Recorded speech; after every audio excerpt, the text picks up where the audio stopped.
हरियाणा के किसान अब आधुनिक खेती के प्रति जागरूक हो रहे हैं। किसान समझ गए हैं कि आय को दोगुना करने के लिए सिर्फ पारंपरिक फसलों पर निर्भर नहीं रहा जा सकता। अच्छे मुनाफे के लिए नई तकनीक, नए तौर तरीकों और बागवानी फसलों की ओर रुख करना होगा। हरियाणा सरकार की तमाम फायदेमंद योजनाएं और जागरूकता कार्यक्रमों से किसान न सिर्फ जागरूक हुए हैं बल्कि अपना मुनाफा भी बढ़ा रहे हैं। बागवानी फसलों में नुकसान की संभावनाएं कम करने के लिए आधुनिक तकनीकें भी आ गई हैं, जिसका किसान भरपूर उपयोग कर रहे हैं। ये तकनीकें भले ही महंगी होती हैं, लेकिन इन्हें अपनाने के लिए हरियाणा सरकार आर्थिक मदद दे रही है, जिससे किसानों को काफी मदद मिलती है। आधुनिक तरीकों से बागवानी करने वाले किसानों में फतेहाबाद जिले के हरीश मदान भी शामिल हैं, जो अपनी 23 एकड़ जमीन में आलू, प्याज, किन्नू की खेती कर रहे हैं। मेरे पास 23 एकड़ का फार्म है। इसमें सारा मैंने हॉर्टिकल्चर पे ही लगा रखा है। 5 एकड़ में मेरे पास किन्नू है, 15 एकड़ में लगभग ये आलू लगा रखा है और 5 एकड़ में मैंने प्याज लगाया हुआ है। मैंने पहले यहाँ घरोंडा और मांगियाना में जाके सारा देखा, इजराइल सिस्टम से ड्रिप सिस्टम वगैरह सारा लगाया हुआ था। वो देख के मैं हॉर्टिकल्चर डिपार्टमेंट में मिला, उन्होंने फिर मेरे को यहाँ STI से ट्रेनिंग दिलवाई। फिर मैंने पहले बाग लगाया, फिर आस्ते आस्ते सारा हॉर्टिकल्चर पे चला गया। फतेहाबाद के एक छोटे से गांव में रहने वाले किसान हरीश मदान उद्यान विभाग हरियाणा से बागवानी की ट्रेनिंग लेकर अपने खेतों में बागवानी कर रहे हैं। आज वो लगभग 23 एकड़ में खेती कर मोटी कमाई कर रहे हैं। बागवानी में कदम रखने से पहले हरीश मदान ने इंडो-इजराइल सिस्टम की खेती देखी थी। वहीं से बागवानी में रुचि बढ़ी तो सहयोग के लिए बागवानी विभाग के कार्यालय में पहुंच गए। हरीश का कहना है कि उन्होंने खेती में हाथ आजमाने से पहले इजराइल सिस्टम के साथ ड्रिप सिस्टम के बारे में जानकारी ग्रहण की। इसके बाद उन्होंने उद्यान विभाग से मिलकर पूरी ट्रेनिंग ली। प्रशिक्षण पूरा होने के बाद हरीश ने पहले बाग लगाया और फिर बागवानी पर चले गए। आलू, प्याज और किन्नू की खेती से उनको काफी मुनाफा हो रहा है। वो अपने फार्म में नर्सरी तैयार कर उससे भी अच्छी कमाई कर रहे हैं। प्रगतिशील किसान हरीश अपने 23 एकड़ फार्म में खेती करते हैं। इसमें से 5 एकड़ में उन्होंने किन्नू लगा रखे हैं, जबकि 15 एकड़ में वो आलू लगाते हैं और बाकी में प्याज की खेती कर रहे हैं। पहले इनकम मेरे को काफ़ी कम हुई, अब बहुत अच्छी अर्निंग आ रही है। हॉर्टिकल्चर डिपार्टमेंट की तरफ से हमें काफ़ी सुविधाएं मिल रही हैं, जैसे मिनी स्प्रिंकलर लगा रखा है मैंने 5 एकड़ में, बाग के अंदर ड्रिप लगा रखी है और ये सारी सुविधाएं हमें इसमें 85% सब्सिडी मिल रही है। और हर 3 साल बाद हमें कटिंग के लिए भी वो कुछ ना कुछ खर्चा पानी दे देते हैं। मैंने टैंक भी बनाया हुआ है, टैंक के अंदर भी हमें 100% सब्सिडी दी गई थी। और मैंने सोलर सिस्टम भी लगाया हुआ है, टैंक के अंदर भी लगाया हुआ है, ट्यूबवेल के अंदर भी लगाया हुआ है। पहले हमारा डीजल के अंदर बहुत ज़्यादा खर्च होता था, अब हमें ये सुविधाएं मिलने लगी। अब वो खर्च लगभग हमें बचत में आने लग गया। उस पर 75% सब्सिडी सरकार की ओर से हमें दी गई थी। मैं हॉर्टिकल्चर डिपार्टमेंट का तहे दिल से धन्यवाद करता हूँ ये सारी सुविधाएं देने के लिए। हरियाणा सरकार की तरफ से भी उन्हें काफी सुविधाएं दी जा रही हैं। अलग अलग सरकारी योजनाओं का पूरा लाभ भी मिल रहा है। खेतों में मिनी स्प्रिंकलर लगा रखा है, बाग में ड्रिप सिस्टम लगाए हैं। उन्होंने बताया कि ड्रिप इरिगेशन पर राज्य सरकार 85% तक सब्सिडी भी दे रही है। किसान हरीश ने बताया कि हर 3 साल के बाद हरियाणा सरकार कटिंग के लिए खर्चा पानी भी देती है। उन्होंने एक टैंक भी बनाया है जिस पर राज्य सरकार से 100% सब्सिडी मिली है। इतना ही नहीं, उन्होंने अपने खेतों में सोलर सिस्टम भी लगाया हुआ है। सोलर सिस्टम लगाने पर सरकार से 75% तक सब्सिडी मिली है। सोलर सिस्टम लगाने से अब डीजल पर होने वाले खर्च पर भारी बचत होती है। सरकार से मिल रही सुविधाओं ने खर्चा आधा और कमाई को दोगुना कर दिया है। यानी सरकार से उन्हें पूरा सहयोग मिल रहा है।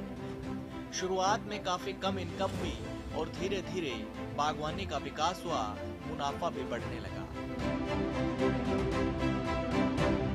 इस सफर में बागवानी विभाग से काफी सहयोग और सुविधाएं मिल रही हैं। सरकार से 50% अनुदान का लाभ लेकर 5 एकड़ में स्प्रिंकलर सिंचाई और 15 एकड़ कीनू के बाग में ड्रिप सिस्टम लगाया है। इससे पानी की बचत तो होती ही है, बेहतर क्वालिटी की उपज भी मिल रही है। कई बार पेड़ों की कटाई छटाई के लिए भी बागवानी विभाग से आर्थिक मदद मिल जाती है। ऐसे प्रगतिशील किसानों की फेहरिस्त काफी लंबी है। बागवानी क्षेत्र से जुड़कर आय बढ़ाने वाले किसानों में चरखी दादरी के किसान बलवान सिंह का नाम भी शामिल है। कुछ समय पहले तक बलवान सिंह पारंपरिक फसलों की ही खेती करते थे। मुश्किल से ही घर खर्च निकलता था, कई बार नुकसान भी झेलना पड़ता था, लेकिन आधुनिक समय को देखते हुए बलवान सिंह ने आधुनिक खेती की ओर रुख किया। बागवानी फसलें लगाई, डेयरी फार्म खोला और आज वो बेहतरीन जीवन जी रहे हैं। किसान बलवान सिंह ने पारंपरिक फसलों की खेती बंद नहीं की, लेकिन बेहतर मुनाफे की तलाश में हाईटेक बागवानी की ओर रुख कर लिया। सरकार से मिली जानकारी और सरकारी योजनाओं का लाभ लेकर बलवान सिंह ने अपने फार्म हाउस पर एक ग्रीन हाउस नेट लगाया। यहाँ सिंचाई के साथ साथ जल संरक्षण के लिए फार्म पोंड भी बनाया है। बिजली की खपत कम करने के लिए फार्म पर सोलर पैनल भी लगे हैं। इतना ही नहीं, एडिशनल इनकम के लिए वो पशुपालन भी करते हैं। बलवान सिंह का खुद का डेयरी फार्म भी है। पशुओं के गोबर को खाद के तौर पर इस्तेमाल किया जाता है और दूध बेचकर एक्स्ट्रा इनकम भी हो जाती है। इसमें ऐसा है जी, खुली खेती में तो जैसे सरसों बो लिया, गेहूं बो दिया, तो उससे तो 20-30 हज़ार रुपये भी मुश्किल से बचा पाते थे। लेकिन अब इसमें बचत अच्छी आ जाती है। लगभग जी 1.5 से 2 लाख रुपए का खर्चा आता है जी एक नेट हाउस में क्रॉप लगाने में। और उससे अगर भाव रेट ठीक मिल जाए खीरे का तो लगभग 3-4 लाख रुपए। नेट हाउस में लगभग भाव रेट अच्छे थे जी, 30 से प्लस ही मिले लगभग हमें, 30 से 36 तक। और उसमें 4 लाख रुपए एक एकड़ से हमें बचत आई है। प्रगतिशील किसान बलवान सिंह ने बताया कि गेहूं, सरसों जैसी सीजनल फसलों से कुछ खास बचत नहीं मिल रही। खेती की लागत निकालकर हाथ में 25 से 30 हजार रुपए आते थे। धीरे धीरे बागवानी की ओर रुख किया और पॉली हाउस में फल सब्जियां उगाने लगे। बलवान सिंह ने बताया कि पॉली हाउस में एक फसल की लागत 1 से 1.5 लाख रुपए आती है। यदि सब्जियों के भाव अच्छे मिल जाते हैं तो 3 से 4 लाख रुपए तक की बचत हो जाती है। उन्होंने बताया कि नेट हाउस में बाहर से कीट लगाने या मौसम जनित समस्याएं नहीं रहती। फायदा जी इसमें एक तो बाहर से इंसेक्ट नेट लगने के कारण बाहर से मच्छर अंदर घुस नहीं पाता है।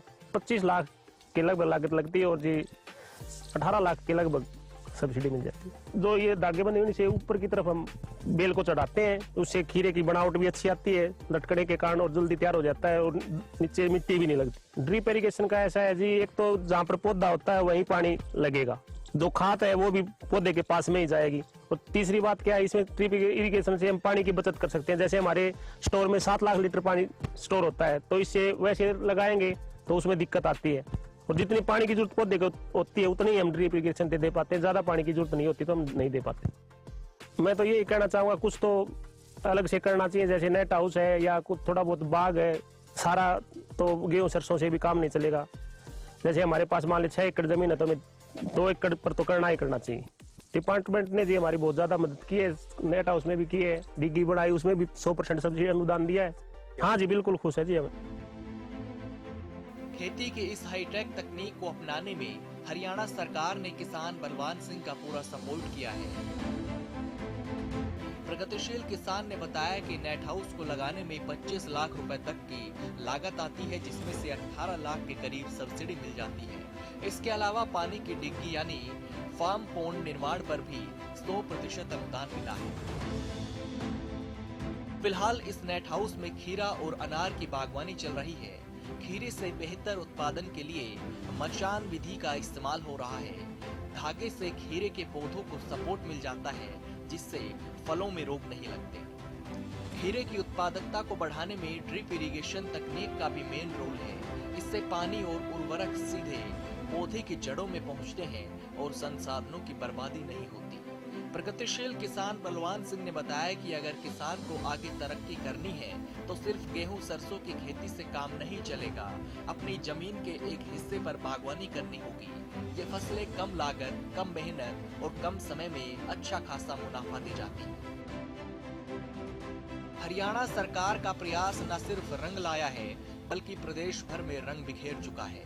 यही वजह है कि नई नई तकनीकों को अपनाकर अब किसानों की